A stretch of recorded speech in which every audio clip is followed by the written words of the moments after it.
tuanya ya Pak? Salah satu yang tua. Tapi berarti udah teleskop baru ya itu kalau Stevia tuh. Ya.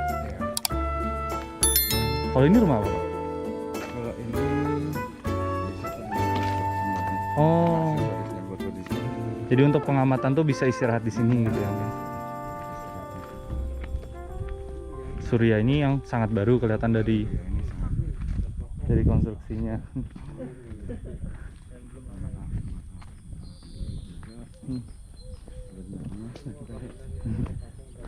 yang paling tua bangunan ya, bangunan. Itu apa namanya, transit namanya. Transit itu menentukan utara selatan yang benar di Bosca. Oh, memang ditempatkan di situ. Ini Bamberg, teleskop radio. Kalau ini monumen apa sih Pak sebenarnya? Baru atau? Enggak, waktu peletakan batu pertama ya. Oh, memang peletakan batu pertama monumen itu. Ya. Kita ke Schmidt harus lewat sini Pak berarti? Lewat sana bisa. Oh, lewat sana bisa.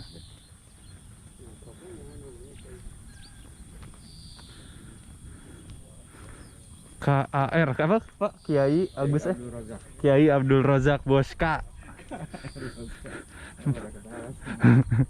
Semem- Kiai Abdul Razak. Si Ojak kayaknya kepanggil pasti kupingnya panas. Tapi 1923 berarti peletakan batu pertama ya? Ya, untuk sini.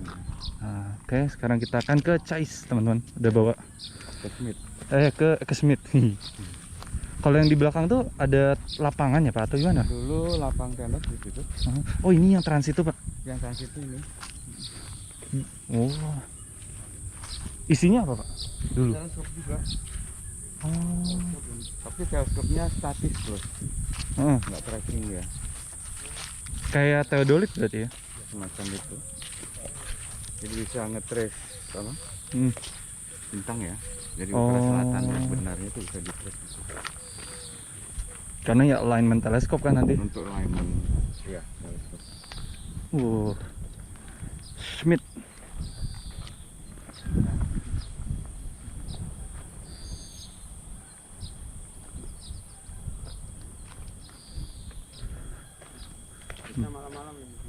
Kenapa? Ya astronom kan memang malam-malam. Jadi yang punya six sense di sini. Merasa ada Ya. tekanan gitu ya Pak? Ya, yang reading. Oh sekarang pun Pak? Wow, Yang reading benar Mas? Masya Allah. Berarti saya anugerah nggak punya rasa sensitif atau indera keenam tuh. Sebuah anugerah.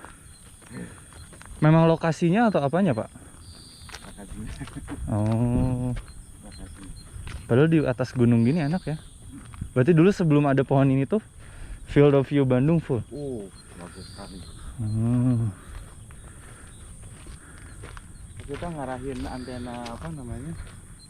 Oh iya itu ya. Parabola situ ya. Hah? Ke ITB gitu. ITB tinggal pakai apa? Nggak pakai teleskop lah, pakai cermin aja gitu kelihatan. Oh, ini parabola ini tuh sampai ITB. Bisa. Oh itu. Assalamualaikum.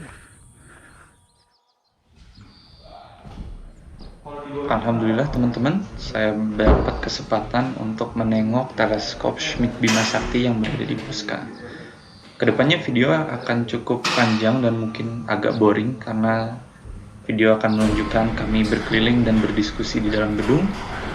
Tapi saya akan coba menjelaskan beberapa sejarah dan juga teknis-teknis dari teleskop ini. Alhamdulillah saya ditemani oleh Abah Asep, beliau yang pakai topi. Abah Asep ini sudah pensiun dari Bosca, kerja sudah 30 tahun merawat teknis-teknis atau banyak sekali barang teknis di Bosca.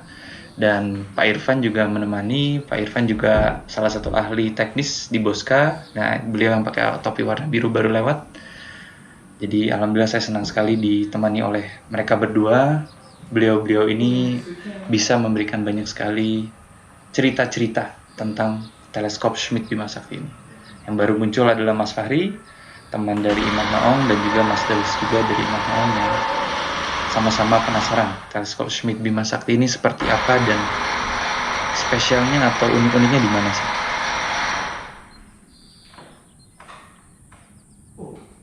Teleskop ini memang bukan teleskop yang dapat dikunjungi orang, atau maksudnya bukan teleskop kunjungan karena ini teleskop riset. Jadi ada cermin, jadi tipe teleskopnya itu Schmidt, terdapat cermin sebesar 70 cm di bagian bawah. Cahaya yang dikumpulkan memantul dari cermin menuju plat fotografi. Jadi dari plat fotografi ini akan menghasilkan gambar. Dan kenapa ini teleskop yang powerful, biasa digunakan untuk survei Bima Sakti, maka dari itu mendapat namanya teleskop Bima Sakti. Nanti saya akan coba culik teman saya dari Boska juga untuk menunjukkan dan bercerita tentang plat fotografi yang diambil oleh teleskop Schmidt ini. Sedikit sejarah, teleskop ini berhasil diadakan atau dibangun saat masa Direktur Pak Van Albada. Jadi beliau orang Belanda yang menjadi peneliti, yaitu Direktur Boska. Beliau mengusahakan dengan kolaborasi internasional dari UNESCO dan kerabat-kerabatnya di observatorium di Belanda, di Amerika, untuk mengadakan sistem mountingnya dan juga teleskopnya. Nah, tapi karena ada gejolak politik saat itu, hampir saja teleskop ini tidak jadi dibangun. Namun akhirnya ada salah satu tokoh astronomi yaitu Pak Tepiksin. Beliau sangat dipercaya oleh Pak Van Albada sehingga teleskop ini berhasil dibangun karena Pak Van Albada dan juga kolaborator-kolaborator internasional sangat percaya pada beliau untuk akhirnya menitipkan teknologi ini ke Indonesia untuk mensurvei galaksi Bima Sakti. Saya kenapa penasaran sekali dengan teleskop ini? Yang pertama, fiturnya. Jadi saya mendapatkan sebuah jurnal internasional yang menjelaskan tentang teleskop Schmidt ini. Kemudian saya semakin penasaran karena teleskop ini tidak mudah untuk dilihat. Bahkan sampai kunjungan ini pun saya belum pernah melihat teleskop Schmidt meskipun saya mahasiswa astronomi ITB. Akhirnya saya mengontak Boska dan juga Pak Irfan dan Abah Asep untuk memohon diberikan izin untuk bisa melihat teleskop ini. Tapi tidak sekedar melihat. Jadi tujuan saya ke sini adalah ingin mempelajari sistemnya lebih dalam karena saya berfokus pada instrumentasi astronomi sehingga saya ingin mengetahui bagaimana cara teleskop ini berfungsi, terutama sistem mountingnya. Karena untuk di masa yang akan datang, agar teleskop ini bisa hidup, tentu harus ada beberapa upgrade dari sisi motor, sensor, tracking, software dan hardware, dan juga pergerakan atap. Banyak sekali pengembangan yang perlu dilakukan. Maka dari itu, saya memohon izin, sekaligus akan mencoba memberikan catatan teknis untuk saya sendiri dan juga peneliti-peneliti di masa yang akan datang, apa saja yang bisa dilakukan untuk teleskop Schmidt ini. Tentu banyak sekali catatan teknis dan petua-petua dari Pak Irfan dan Abah Asep mengenai teleskop ini. Jadi ini catatan yang dikumpulkan dari beberapa generasi untuk generasi yang akan datang. Ada ini toren air di atas, di belakang.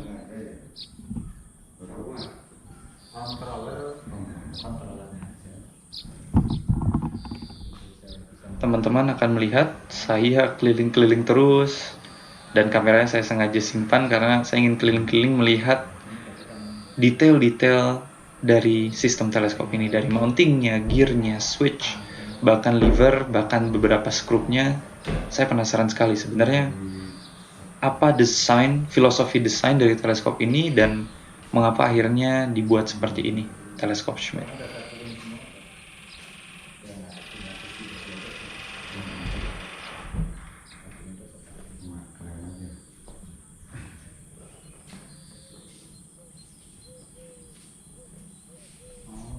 Di mountingnya. Itu. Pak Evan, kalau dititipkan itu Pak Evan pasien apa Agus yang paling jalan yang bayar itu biasanya bukan hasil. Kalau ini kenapa ada tabung kimia?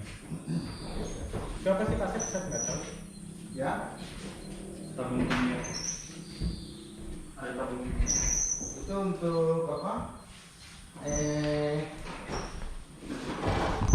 Sudah tahu di dalam joknya. Fitur lainnya yang sangat menarik adalah plat fotografi.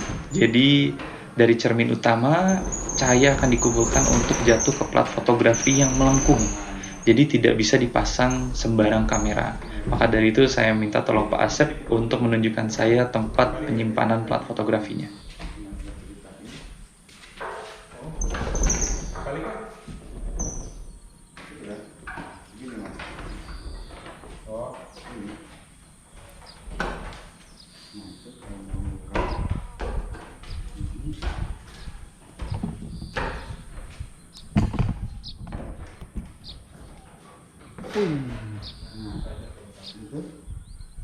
Ini ada lengan yang bisa berbuat. Bayangkan pada zaman dahulu kala, setiap sebelum pengamatan, ruangan ini harus gelap dan juga astronom harus menghitung persis objeknya di mana, berapa kecepatan mounting yang harus diberikan sehingga trackingnya itu jelas. Nah, kelihatan itu tempat penyimpanan plat fotografi yang sudah dimodifikasi oleh tim Boschka untuk menyimpan kamera modern di plat atau mounting plat fotografi tersebut. Lihat ke dalam. Sok naik sih. Aman ini? Aman buat. Ini cerminnya di dalam. Cerminnya di bawah situ. Si bagus nggak ya kualitas cerminnya? Apanya? Cerminnya masih bagus ya? Ya oke. Udah harus. Urusan makanya setelah urusan berikutnya setelah yang infrastrukturnya diberesin.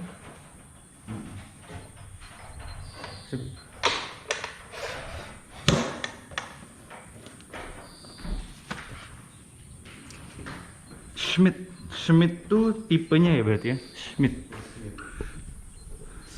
ada scoop.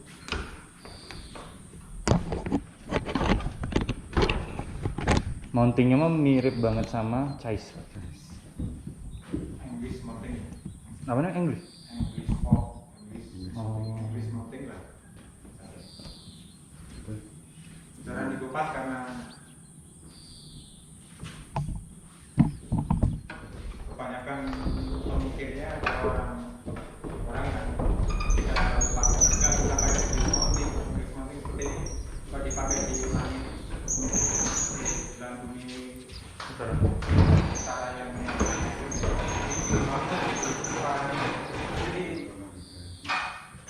Ya kayak yang di Palomar gitu kan?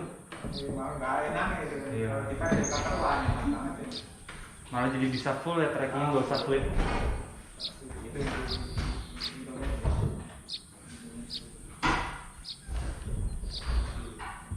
Ini pasti gear, ini worm gear, motor ke reduction, motor kecil.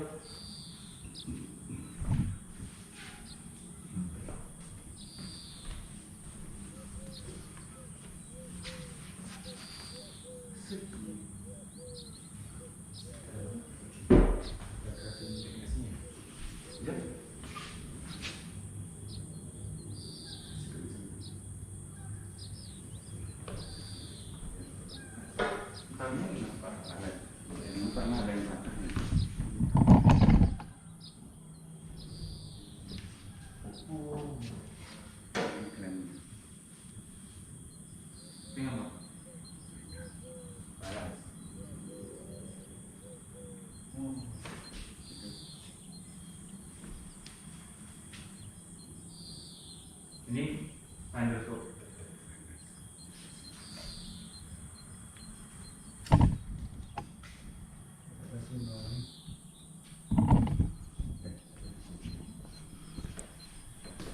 Di sini kami membahas sistem trackingnya, yaitu bagaimana sistem RA dan deklinasi, rate ascension dan deklinasi, sehingga teleskop bisa mengikuti bintang atau objek di langit.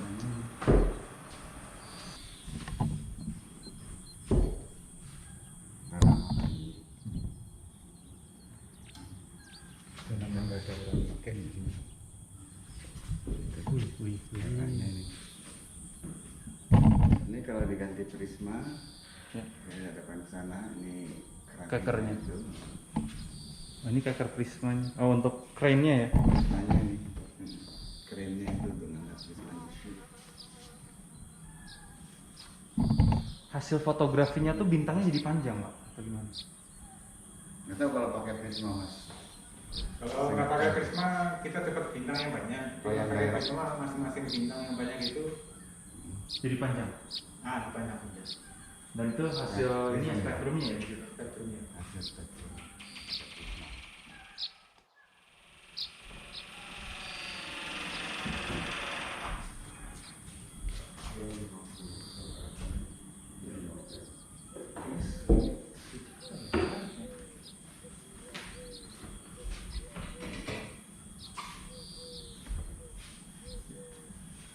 Apa ya, Pak? Lampu kan ya?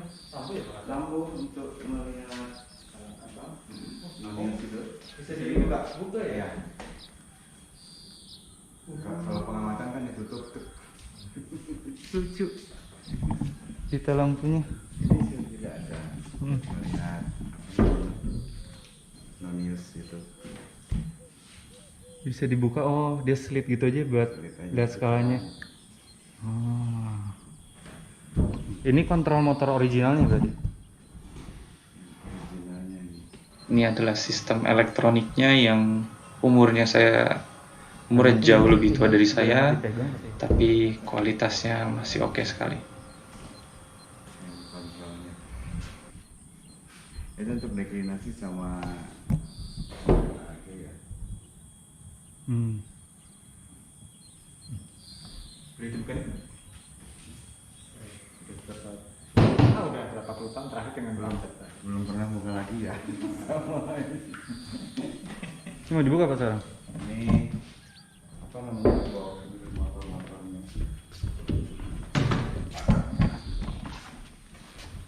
Nah ini. Kali ini kita akan melihat sistem motor untuk trackingnya. Jadi ini adalah bisa dibilang jantung dari tracking, karena tanpa sistem ini objek langit tidak bisa difoto dengan exposure yang panjang. Dan ini sistem yang klasik sekali dan indah. Semoga meskipun nanti mungkin di masa yang akan datang harus diganti, sistem ini harus dicangkok atau disimpan sebagai sebuah objek museum karena gear dan sistem motornya itu sangat indah. Bagus.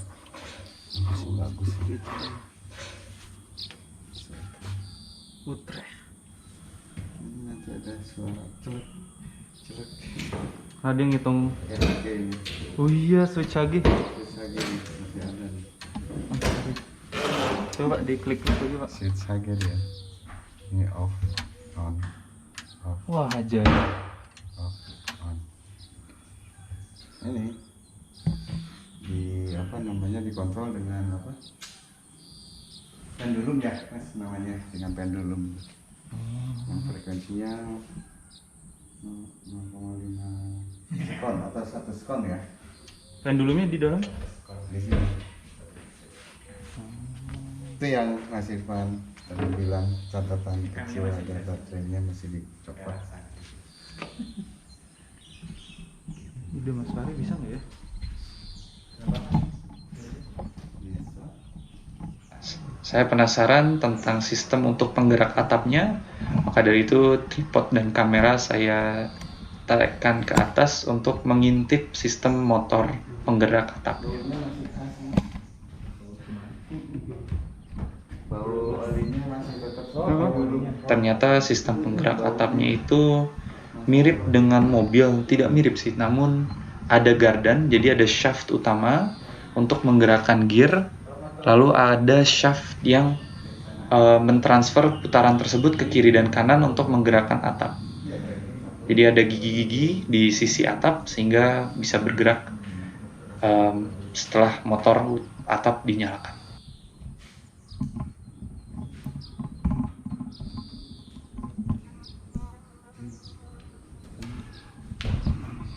besarnya aksesnya bukan itu ya. besarnya.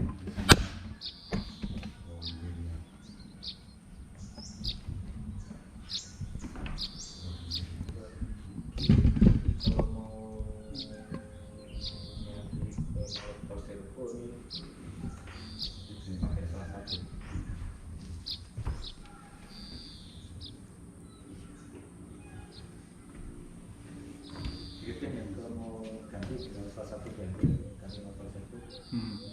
Biar tahu ini position dan ini. Dia ini adjustable bearing. Bearing apa? Bearing.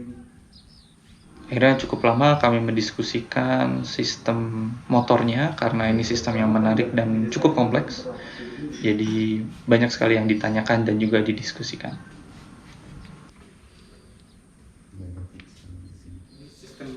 Sistem dulu ini mungkin ya nggak dipakai ya Pak. Ya pakai belt ya dulu. Ada beltnya dulu waktu kata Pak Sutia ya, tapi saya belum sempat saya pakai belt dulu. Ini diganti dengan gearbox ini.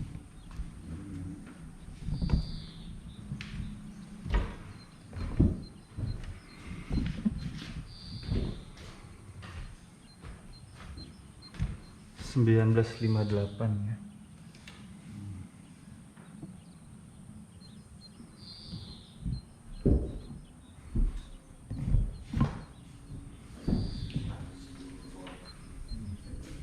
Jadi selama ini kita operasi ini kan, Motornya?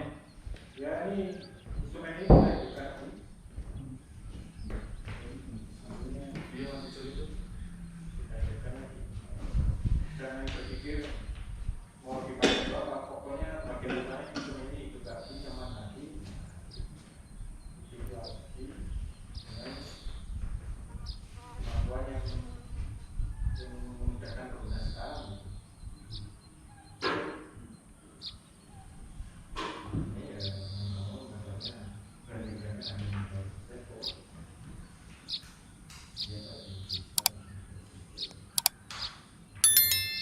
Mungkin sekian dulu teman-teman. Apabila ini bermanfaat, jangan lupa untuk subscribe. Dan kalau ada pertanyaan langsung saja tulis di kolom komentar. Sampai bertemu di video selanjutnya. Sehat selalu dan sampai jumpa.